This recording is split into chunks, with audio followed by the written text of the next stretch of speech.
Nah, Bapak Ibu dan Saudara yang dikasihi Tuhan, saya mengucapkan selamat pagi untuk Bapak Ibu semua dimanapun saja berada. Biar kiranya damai sejahtera Tuhan Yesus senantiasa menyertai kita semuanya. Ya, saat ini kita akan bersama-sama merenungkan firman Tuhan. Ya, kita akan baca di dalam Kisah Para Rasul pasal yang keempat. Kisah Para Rasul pasal yang keempat, ayat pertama sampai dengan ayat yang ke. Kisah Rasul pasal yang keempat, kita baca 1 sampai dengan ayat yang keempat. Demikian firman Tuhan. Akan saya bacakan. Ketika Petrus dan Yohanes sedang berbicara kepada orang banyak, mereka tiba-tiba didatangi imam-imam dan kepala pengawal bait Allah serta orang-orang Saduki. Orang-orang itu sangat marah karena mereka mengajar orang banyak dan memberitakan bahwa dalam Yesus ada kebangkitan dari antara orang mati. Mereka ditangkap dan diserahkan ke dalam tahanan sampai keesokan harinya, karena hari telah malam. Tetapi di antara orang yang mendengar ajaran itu, banyak yang menjadi percaya, sehingga jumlah mereka menjadi kira-kira 5.000 orang laki-laki. Ya, sampai di sini. Nah, Bapak Ibu dan Saudara yang dikasihi Tuhan, ya, di dalam firman Tuhan ini kita mengenal Petrus dan Yohanes. Mereka adalah Rasul Tuhan Yesus yang saat itu sudah dibaptis, dipenuhi ya oleh kuasa Roh Kudus pada hari Pentakosta. Ya. Nah, dipenuhi dengan Roh Kudus bukan untuk memegahkan diri, melainkan untuk menjadi saksi Tuhan Yesus sesuai perintah daripada Tuhan. Nah, Bapak Ibu dan Saudara yang kasih Tuhan, ya, saat itu memang merupakan saat ya bagi orang-orang percaya itu ya menghadapi tantangan yang tidaklah ringan.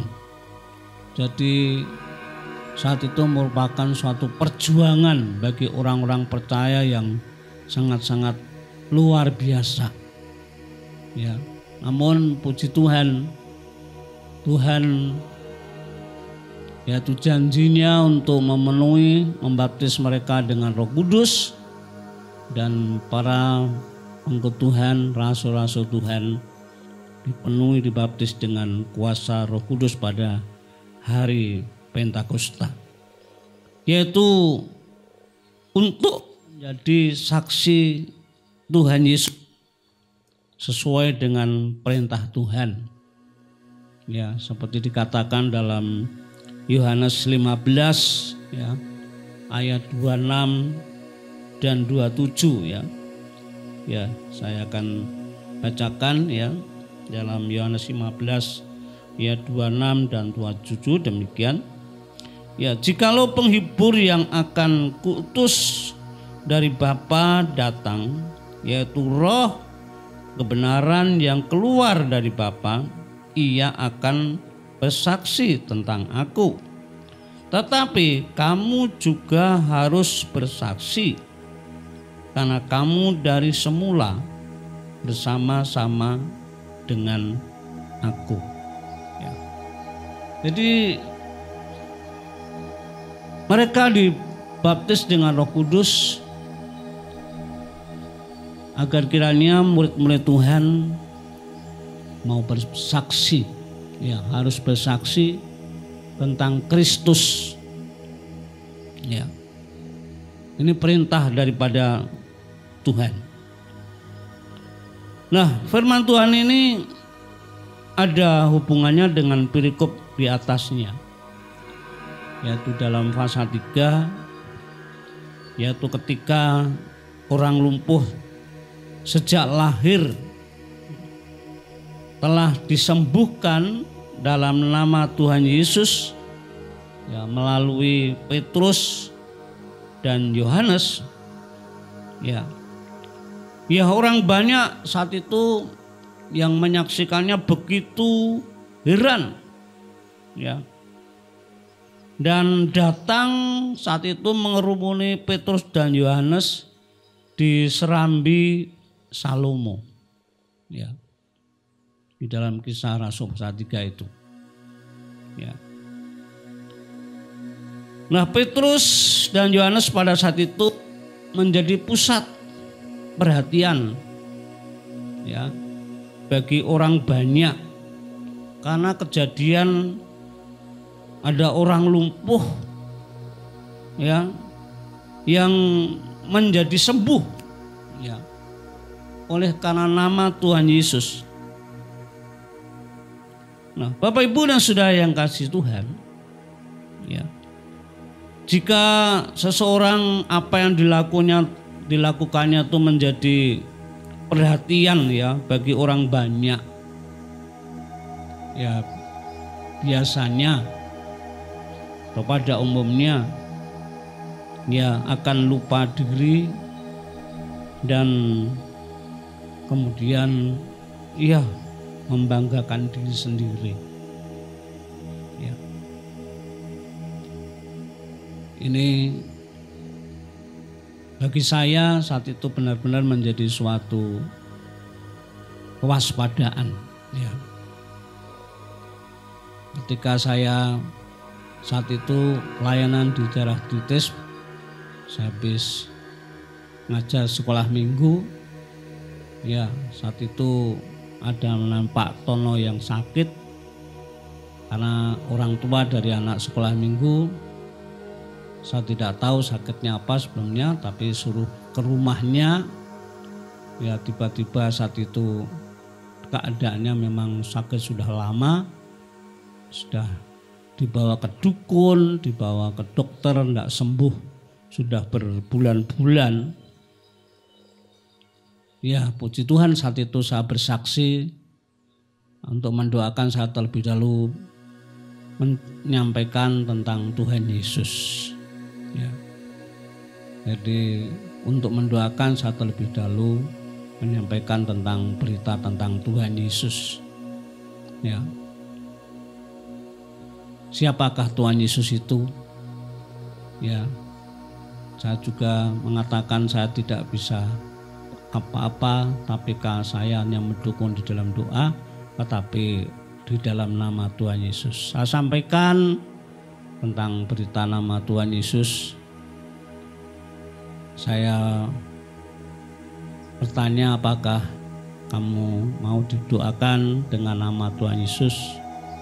Ya, ini sesuatu yang penting supaya bagaimana meresponi tentang nama Tuhan Yesus ini. Puji Tuhan dia mau, ya, puji Tuhan mau, ya, lantas saya doakan untuk saya, ya, untuk tetap yakin bahwa Tuhan Yesus sanggup menolong, ya. Dan setelah itu, ya, terus saya yakinkan untuk bagaimana meyakini kuasa Tuhan Yesus terus sungguh sangat luar biasa, ya.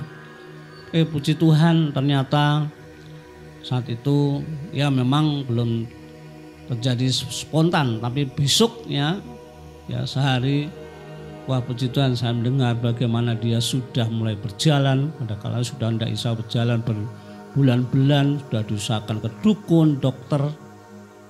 Puji Tuhan, sudah mulai sembuh dan bahkan sudah mau mengerjakan bekerja, ya, sangat luar biasa. Ya pada minggu yang ada selanjutnya tuh saya ngajar sekolah minggu, berangkat ya itu waktu itu pagi habis baktian. Saat itu kampung itu kok banyak orang yang keluar, ya orang kampung banyak yang keluar, ya anak di jalan-jalan tuh, ya mereka benar-benar dengan mendengar situasi keadaan orang yang sudah berbulan-bulan sembuh, ya responnya memang lantas ya terus tersebar di situ. Ya inilah sesuatu yang terjadi ketika hal-hal yang ajaib terjadi, bagaimana orang itu senantiasa meresponi dan akhirnya ada seorang ibu yang untuk selalu mendoakan, datang untuk mendoakan anaknya di sebelah dekat jembatan yaitu. Nah dalam hal ini Bapak Ibu dan Saudara yang kasih Tuhan, memang hal-hal yang dilakukan dilakukan oleh seorang ketika sesuatu yang terjadi yang luar biasa itu ya menjadi pusat perhatian, menjadi pusat perhatian.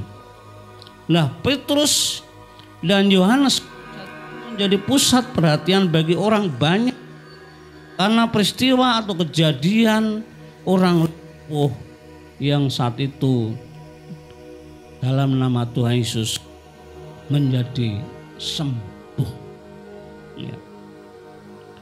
Nah, namun saat itu Petrus dan Yohanes tidak lupa diri, tidak megahkan diri sendiri, tidak, tetapi Petrus pada saat itu tidaklah demikian. Ia sadar bahwa apa yang terjadi, orang lumpuh telah menjadi sembuh, itu oleh karena nama Tuhan Yesus, bukan karena dirinya, tapi oleh karena nama Tuhan Yesus. Nah, ini sangatlah penting. Nama Tuhan Yesus harus ditinggikan. Nama Tuhan Yesus harus ditinggikan. Tidak mengedepankan diri sendiri, tapi nama Tuhan Yesus harus ditinggikan. Ini sesuatu untuk menjaga kehidupan kita dalam pelayanan. Jangan sampai perhatian berpusat, tapi dialihkan kepada nama Tuhan. Karena memang Tuhan Yesuslah yang nyatakan kuasanya. Kita hanya sebagai pengantara untuk mendoakannya. Nah, Bapak Ibu dan Saudara yang kasih Tuhan, dan saat itu banyak orang yang datang, berkerumun mengurumuni Petrus dan Yohanes, pasti menceritakan tentang apa yang terjadi. Itu bukan oleh karena dirinya sendiri, tapi oleh karena nama Tuhan Yesus. Maka di situ di dalam Kisah Rasul pasal 4 ayat 1 itu, ketika Petrus dan Yohanes sedang berbicara kepada orang banyak, itu artinya bukan berbicara yang istilahnya tanpa tujuan, tetapi di situ yaitu Petrus dan Yohanes sedang bersaksi, sedang bersaksi tentang nama Tuhan Yesus.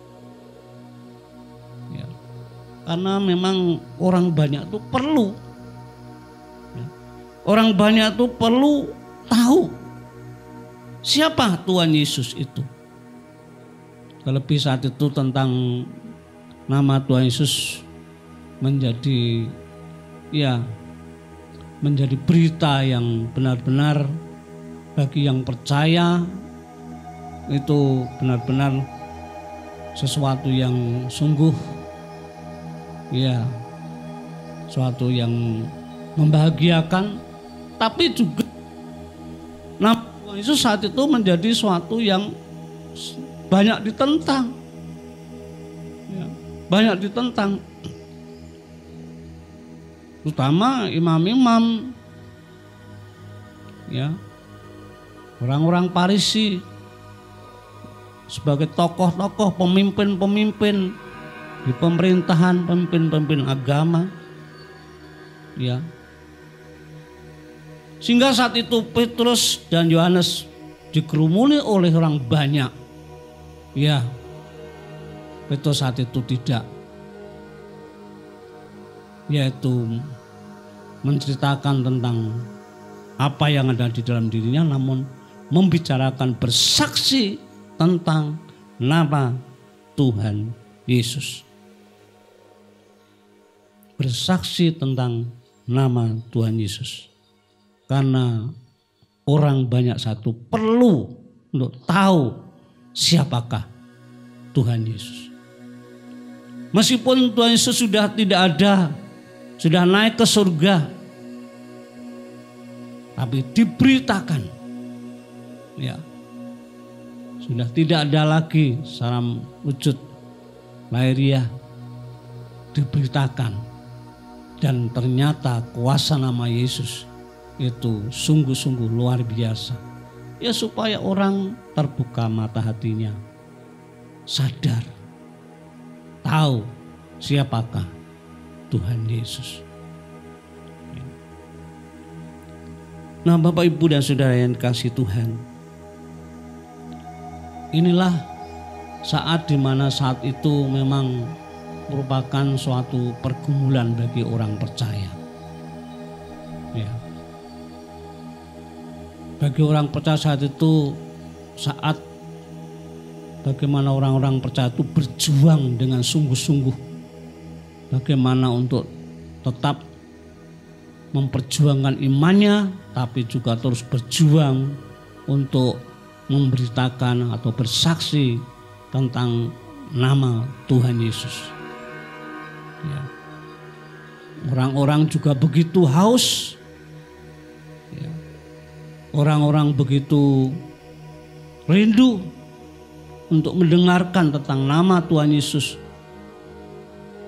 Tapi di tengah-tengah banyak orang yang merindukan tentang nama Yesus, pun juga tidak ketinggalan orang yang menentangnya juga semakin kuat. Yang menentangnya juga semakin kuat. Nah, untuk itu Bapak, Ibu, dan Saudara yang kasih Tuhan, kehidupan orang percaya, ya, sejak dulu sampai sekarang itu benar-benar senantiasa hidup menghadapi begitu banyak tantangan.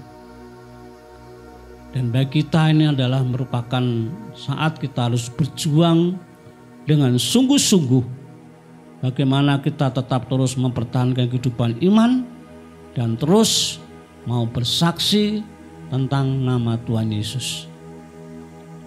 Dalam keadaan baik maupun tidak baik, seperti katakan Rasul Paulus, untuk tetap bersaksi tentang nama Tuhan Yesus. Ya, seperti yang saat ini terjadi di negeri ini, ya, ada kelompok-kelompok yang tidak setuju dengan pemerintahan. Dan ini pun juga pasti juga ada, ya, hubungannya dengan kehidupan kekristenan. Ya. Itu pun juga berdampak bagi kita. Wah, ini memang bagi kita orang percaya terus senantiasa berdoa untuk bangsa dan negara ini, sehingga kelompok-kelompok yang menentang pemerintahan dengan ideologi mereka untuk pemerintahan negeri ini perlu bagi orang percaya tidak henti-hentinya terus selalu berdoa. Ya. Untuk bersaksi tentang nama Tuhan Yesus, ya semua bisa menerimanya. Seperti ada di dalam firman Tuhan ini, ya di dalam Kisah Rasul pasal 4 yang kita baca ini, ketika Petrus dan Yohanes sedang berbicara kepada orang banyak, mereka tiba-tiba didatangi imam-imam dan kepala pengawal bait Allah serta orang-orang Saduki. Orang-orang itu sangat marah karena mereka mengajar orang banyak dan memberitakan bahwa dalam nama Yesus ada kebangkitan dari antara orang mati. Ya, jadi ketika mereka bersaksi tentang nama Tuhan Yesus, saat itu ada orang-orang yang tidak bisa menerima.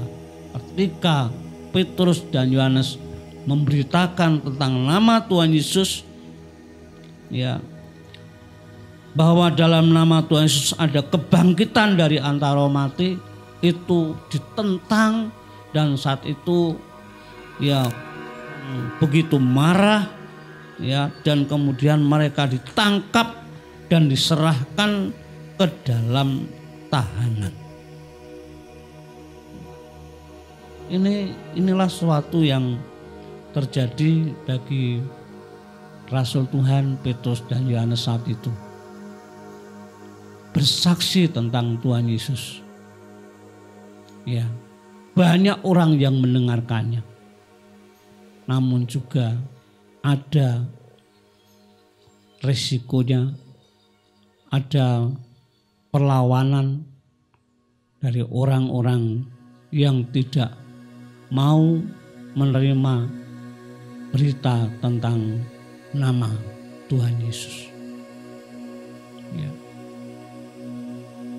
Dan kemudian Petrus dan Yohanes dimasukkan ke dalam tahanan.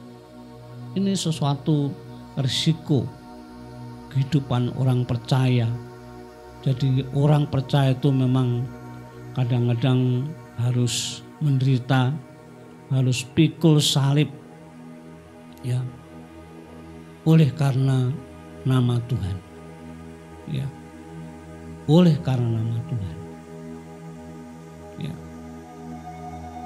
Di dalam Tuhan, ya, itu sebagai suatu yang harus terjadi di dalam kehidupan orang percaya. Entah orang itu menerima atau tidak, bagi orang percaya memang perlu untuk memberitakan tentang nama Tuhan Yesus. Ya. Saya pun juga untuk memberitakan nama Tuhan Yesus, ada saatnya orang bisa menerima. Ya.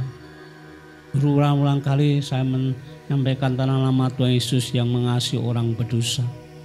Orang terbuka mata hatinya, percaya Tuhan Yesus, bahkan sampai Tuhan Yesus menemui mereka sendiri.